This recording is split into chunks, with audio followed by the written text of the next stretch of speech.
Hello world, and welcome back to another episode of Majapahit Marauders. I've taken a minute this time to orient myself to the map around me, and unfortunately it seems that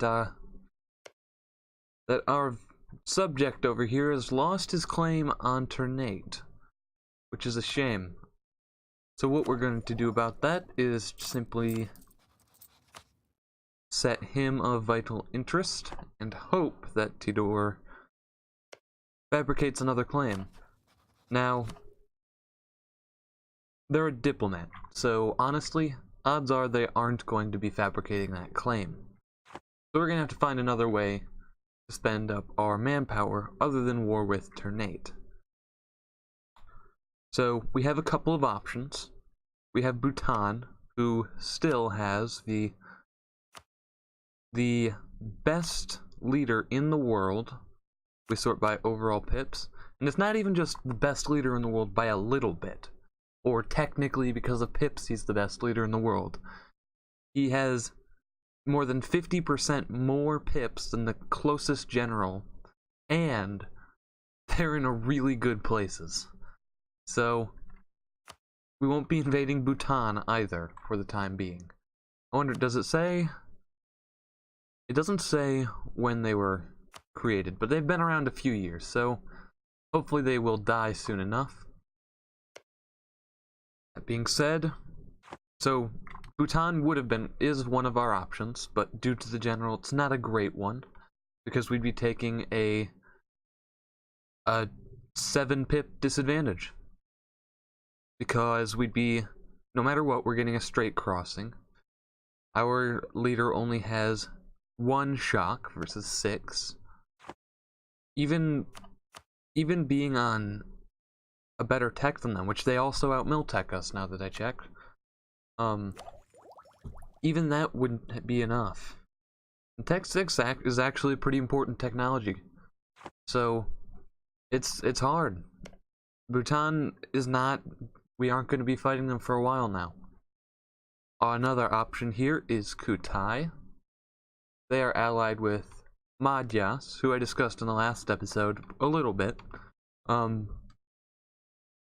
think that he is much better suited to be a vassal than Megwindanao would be anyways, simply because he has more claims, he's more central, and he's also Hindu. So all of that helps. Kutai is also allied with Shampa. So let's check out their navies and see that. Not at all what I wanted to do. Let's check out their navies and see how scary they are. So Kutai is right about here. Let's see. 13 total ships, 8 lights, 5 transports. Not that scary. We can beat them up. How about Madhyas? Who's right here? Went right past them. 11 ships. 8 lights, 3 transports this time, so slightly better. And Shampa has 13 and 1 heavy. So that heavy is actually really scary. All in all, they outnumber our navy probably something like 2 to 1. And for the most part, our composition is better than theirs. We're more transport heavy. But we aren't good enough off to take on that heavy ship on our own. Another option here is Palembang. Now, the problem with that is right now, our institution won't spread because we are neither friendly with each other, nor are we adjacent to them. However, if we vassalize them and get their opinion positive of us, our institution will spread across to the island of oh, I heard it not that long ago. It will spread onto this island and through that to the rest of Asia, which we don't want either. We could also, if we decide we're extra extra warmongery, if we're feeling extra angry today, we could no CB war on one of these miners. But that, I don't think we're going to be doing that. That's unnecessary. We could declare war on Kutai, or Brunei rather. However, they are allied to Malacca and Palembang. And they are just generally much scarier than Kutai is. So that's an option as well, but not a good one. So we are actually running into some amount of problems here. Now, on the other hand, what we could do is we could declare war on Bhutan and just blockade the strait for a while. How much manpower recovery do we have left? 15,000, so about 5 years before we need to be at war, or we are wasting manpower. Is there any casus belli here? Doesn't seem like it. I really wish you could just fabricate claims on countries that border your subjects, or like actually they added this to espionage. It is right here. Fabricate claims for subjects. I wish that was just a thing that you could do standard. Because situations like this, where yes, I should have checked the day that it was expiring, but there's no real reason for them not to have a player would always have a permanent claim fabricated on turn 8 in this situation. Because that's what's reasonable. You're sharing an island, and it's double, it would serve to double your development if you could declare war. In fact, did more than double their development if they could get at war with them. So, it is a real shame that we don't have that claim. I'm going to send out our diplomats to improve relations with Ming a little bit more here. And I am also going to improve with Madhyas in the event that they become our subject in the future. I'd like us to have good relations, just from the start. And that's always a good idea when you're looking around and you don't have anything to do with your diplomats. Always, always, always just look at nations you might vassalize in the future and improve relations with them.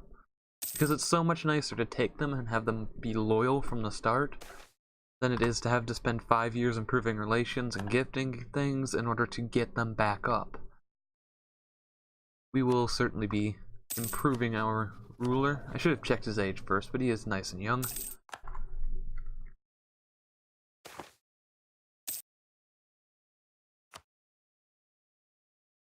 Stability or base tax? I always, when I get a stability event, I like to boost myself to at least 1 stab up so that I'm not paying as much of a penalty. Oh, revolts. Look at these decisions first. Oh, don't want those. And I messed up pretty bad. Pretty bad indeed. That sucks. Our economy is looking very robust here at the moment. That's nice. 10 ducats of income monthly. Only spending 6. That's solid. I'm working on another campaign right now. A time-lapse video is what it's going to turn into. Actually playing as, hope this won't give things away too much, but playing as Candy over here on the island of Sri Lanka, or Ceylon, depending on who you ask. And it's really hard just because Coromandel is a pretty rich node, but this island doesn't have that much of an advantage when it comes to trade. I mean, just count the centers of trade here. We have 2, and then in the rest of the node there are like 9, 10 that almost all belong to Vijayanagar, so it actually is quite hard to secure a good base for your economy in that situation. But here it's easy street, man. We have all this money flowing in from the Malaccas. We have a decent amount of base tax to work with. No, it's wonderful. Not improving with Ming anymore. Who hates Malacca? I do. Kasai and Siak. Both hate them. Are they allied to each other? It would appear so. Who hates you? Only Kutai. I'm not sure. Maybe it'd be worth it to ally one of them, just to keep things moving.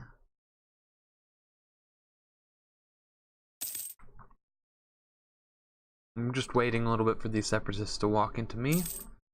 But since it doesn't seem like they're willing to do that, we will just take the fight to them. What can we do in the way of buildings? Need another mill tech for that.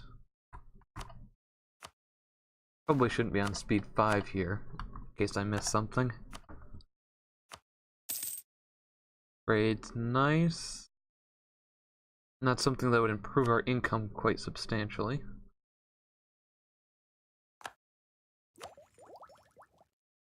It feels pretty bad being in 1473 and not having taken Diplo or Diplomatic or Administrative Tech at this time.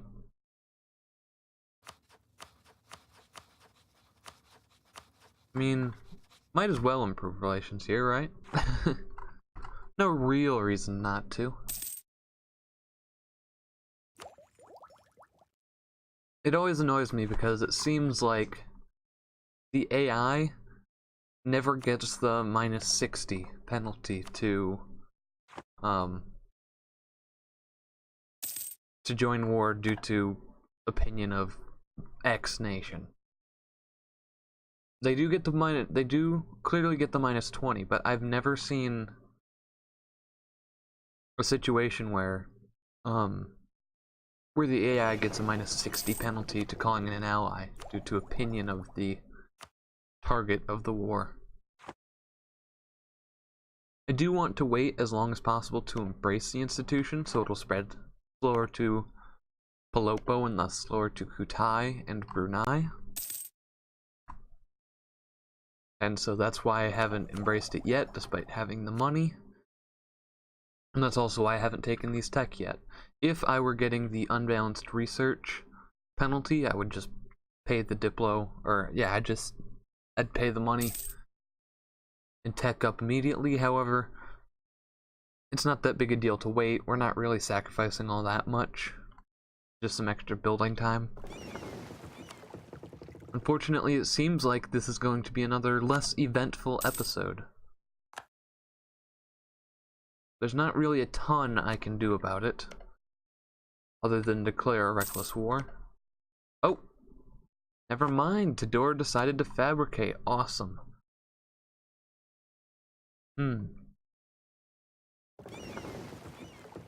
Let's move you. Actually, I'll put the light ships over here separately. And I'll just tell the army to move to our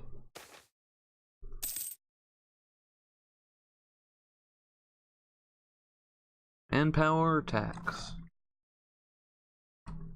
Manpower is more important in the long run. So let's go with that. I am going to take the tech so that we can mill tech up.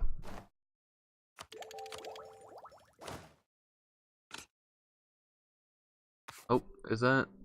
Yeah, it's cavalry. Oops. And I prefer having my pips into shock and fire versus morale. Just personal preference. I'm not too certain how the math works out on that, but I believe I've covered this a little bit before. However, I prefer that in a large war that's really important, killing manpower is going to be far more important than simply outright winning battles. However, when you're fighting a smaller opponent, killing those, winning the battles is obviously way more important. However, even at this point in the game, when you're fighting smaller opponents, it should be far easier than it is. It shouldn't be an issue at all for you to beat them. I mean, at least at this size. If you're an OPM in like the HRE, maybe then. But we have 178. Wow, I really messed that up. I have 187 development, and I can easily take on someone like Bhutan. Honestly, if we really did want to just invade Bhutan, we could eat that -7 penalty. Or I suppose with this general it'd be a -5 penalty. But it's just not economical to. There's no reason why we can't just wait. It's not like Bhutan's gonna ally anyone significant. They have 8 development, their army's small. Alright, so Navy's almost in place. Religious conversions, we're gonna hold off on that for the time being. How did we... Wow, we eclipsed Malacca, that's nice. It's a good thing it happened before the war, before we declared, and not after, except for... Apparently we have no valid rivals. Really? I think Brunei would be valid.